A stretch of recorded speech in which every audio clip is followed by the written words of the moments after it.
Hello everyone, कैसे हैं आप सब। आई होप कि आप सब अच्छे होंगे। मैं भी बहुत अच्छी हूँ। आज जो मेरा टॉपिक है वो है आज सिजेरियन डिलीवरी के बारे में। मेरी खुद की डिलीवरी भी सिजेरियन हुई है, इसलिए इस बारे में मैं बहुत अच्छे से आप लोगों से बात कर पाऊँगी। सब वाकई सब कहते हैं कि नॉर्मल डिलीवरी बेस्ट होती है। हाँ, नॉर्मल डिलीवरी सबसे बेस्ट होती है बिकॉज़ उसमें रिकवरी बहुत फास्ट होती है। पर कुछ लोग जो होते हैं वो बोलते हैं कि सिजेरियन डिलीवरी में पेन नहीं होता है। मेरी मेरी एक फ्रेंड से बात हुई, उन्होंने मुझे बोला कि यार, आप लोग नॉर्मल डिलीवरी नहीं समझोगे, आप लोगों ने तो सिजेरियन करवाया तो आपको पेन नहीं होता है। तो मैंने बोला अच्छा, ऐसी बात तो नहीं है कि सिजेरियन में पेन नहीं होता है। ये गलत फहमी सबको होता है कि सिजेरियन में पेन नहीं होता है। जब हमारे एनेस्थीसिया का असर ख़त्म होता है तो जो पेन हम फील करते हैं ना, वो हम आप लोगों से बयां भी नहीं कर सकते हैं। वो बात सही है कि आप लोग ज़्यादा पेन शायद बर्दाश्त करते होंगे, हमें ये नहीं मालूम, बट जो हम पेन फील करते हैं वो पेन भी कुछ कम नहीं होता। बहुत बहुत बहुत ज़्यादा वो पेन होता है।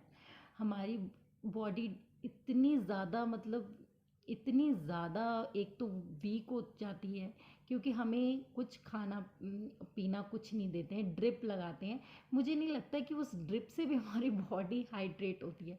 क्योंकि जब मैं सिजेरियन डिलीवरी के बाद मेरी उठी थी तो मेरे सिर में इतना गंदा पेन था, मुझे ऐसे लग रहा था कि मुझे माइग्रेन हो गया है। मैं अपने सिर को यूं से यूं उठाती थी तो मेरी लगती थी कि बस जान निकल गई, मुझे लिटा के रखो।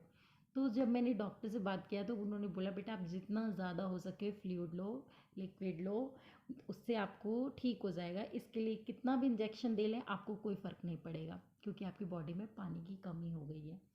तो मैंने उस टाइम शायद सोचा कि वाकई नॉर्मल डिलीवरी बेस्ट है। सच में बेस्ट है, क्योंकि उसमें रिकवरी बहुत जल्दी हो जाती है। आप खा लेते हो, अच्छे से खा सकते हो, पी सकते हो। हमारे में तो इतनी ज़्यादा प्रॉब्लम कि बता नहीं सकते। हमें ये नहीं खाना, हमें वो नहीं खाना, हमें ऐसे नहीं करना, हमें वैसे नहीं करना। बहुत ज़्यादा हमें प्रॉब्लम होती है। तो मैं वही बात करना चाहती हूँ कि वो कौन कौन सी प्रॉब्लम है जो होती है। उसमें सबसे बड़ी प्रॉब्लम तो ये होती है कि अगर स्टिचेस ज़रा सी भी गीले हों, ज़रा सी भी, तो उनमें कुछ भी थोड़ा सा भी तो इन्फेक्शन का प्रॉब्लम, टाँके टूटने की प्रॉब्लम। बहुत ज़्यादा ये डर लगा रहता है कि टाँके टूट ना जाए, टाँकों में स्वेलिंग ना आ जाए, इन्फेक्शन ना हो जाए। तो इन सब से बचने के लिए आपको उस एरिया को, अपने स्टिचेस वाले एरिया को प्रॉपर क्लीन रखना है, ड्राई रखना है।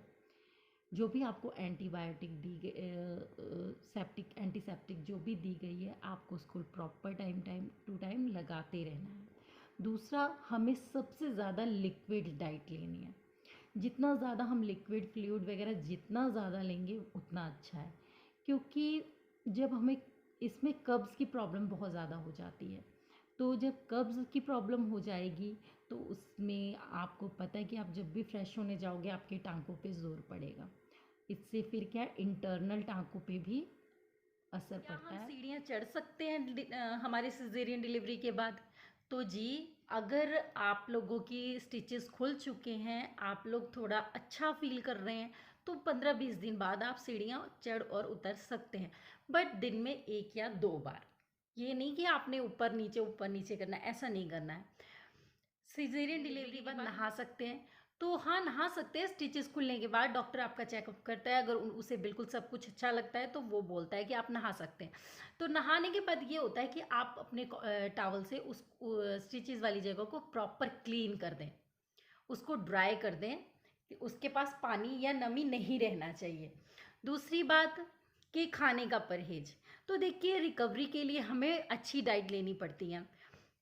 अगर हम अच्छी डाइट लेंगे, जैसे पहले हम नॉर्मल टाइम में लेते थे डिलीवरी से पहले, अच्छी दाल चावल सब्जी रोटी सब, तो वो हमें हाँ लेनी चाहिए।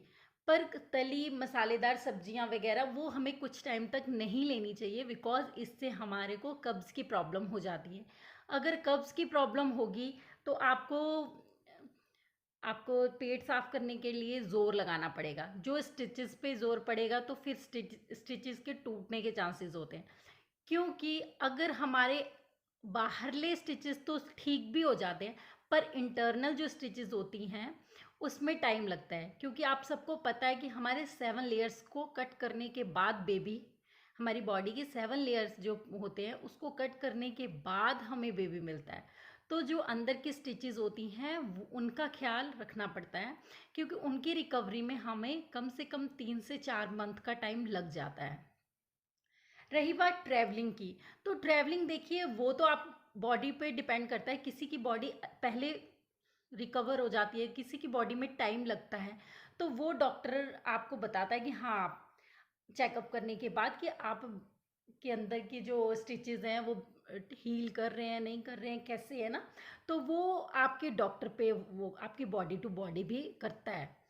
ठीक है, इसका कोई प्रॉपर आंसर नहीं है कि हाँ आप इतने दिनों बाद आप ट्रैवलिंग कर सकते हो।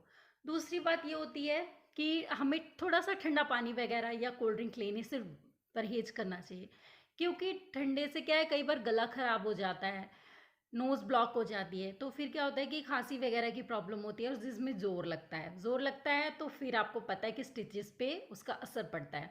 तो ये हमें नहीं करना है। कोल्ड ड्रिंक वगैरह हमारी बॉडी को डिहाइड्रेट कर देते हैं। इससे क्या होता है, हमारे ब्रेस्ट मिल्क सप्लाई पे भी जोर उसका असर पड़ता है, मिस हमारे ब्रेस्ट मिल्क सप्लाई भी कम हो जाता है। इसलिए इन सब चीज़ों से बचना चाहिए। दूसरी बात है कि डाइट का, तो हमें ज़्यादा से ज़्यादा लिक्विड डाइट या फ्लूइड वगैरह जो होता है, वो लिक्विड डाइट जितना ज़्यादा लेंगे, बॉडी हमारी जितनी ज़्यादा हाइड्रेट रहेगी उतना अच्छा है। क्योंकि क्योंकि हमारी मालिश कर सकते हैं कि नहीं कर सकते हैं। तो जी हाँ, आप 10 दिन बाद आप जब स्टिचेस खुल जाते हैं तो आप हल्के हाथों से मसाज करवा सकते हैं। इसका कोई साइड इफ़ेक्ट नहीं होता है, वो बिल्कुल सही है, कोई ऐसा नहीं है, आप आराम से उसकी कर सकते हैं। सिजेरियन डिलीवरी के बाद हमें ये ध्यान रखना चाहिए कि हमें वज़न नहीं उठाना चाहिए। वज़न उठाने से हमारे स्टिचेस पे ज़ोर पड़ता है, उससे हमारी स्टिचेस टूट भी सकती हैं। तो इसके लिए वज़न का परहेज़ ज़्यादा है कि वज़न का परहेज़ कीजिए। केयर का क्या है कि कई बार ऐसा होता है कि जॉइंट फैमिली में तो केयर मिल जाती है, पर न्यूक्लियर फैमिली में आपको कुछ टाइम बाद वो काम खुद करना पड़ता है। तो इसके लिए ये है कि अगर आपको करना है तो आप थोड़ा बहुत, जैसे आटा गूंद रहे हैं तो हल्के हाथों से, ज़्यादा ज़ोर मत लगाइए। सीढ़ियाँ उतरनी चढ़नी है तो दिन में 1 या 2 बार अपना चढ़िए उतरिए। अगर कोई चीज़ उठानी है तो अपनी नी को बेंड करके उसके बाद नीचे बैठिए और कीजिए, है ना। ये छोटी छोटी चीज़ें आप कर सकते हैं, पर उसमें भी आपको परहेज़ रखना बहुत ज़्यादा ज़रूरी है, कि विदाउट परहेज़ कुछ नहीं होता है ना। इसका साइड इफ़ेक्ट आपकी बॉडी पे आ सकता है। तो कई बार ये भी पूछा जाता है कि जो हमारी स्टिचेस वाली जगह है वो काफ़ी हार्ड हो गई है, वो ऐसे लगता है कि गांठ सी बन गई है। तो वो नॉर्मल है। अगर आपको लगता है कि गांठ बहुत ज़्यादा है तो डॉक्टर को दिखाइए। और सबसे बड़ी बात, डिलीवरी नॉर्मल हो या सिजेरियन हो, प्यार, केयर और रिस्पेक्ट दोनों की ज़रूरत दोनों को ही होती है। ऐसा कोई भी नहीं है कि हाँ उसमें कम पेन है या ज़्यादा पेन है। एक बेबी को दुनिया में लाने के लिए एक मदर क्या कुछ करती है, शायद कोई और दूसरा नहीं समझ सकता। तो प्लीज़ आप सभी को सपोर्ट कीजिए, चाहे नॉर्मल डिलीवरी हो या सिजेरियन हो। उनको ये मत कहिए कि नहीं हमारे टाइम में तो ऐसा नहीं था, वैसा नहीं था, ये नहीं था, वो नहीं था। प्लीज़ उनकी केयर कीजिए, उन्हें प्यार कीजिए और सपोर्ट कीजिए। Thank you.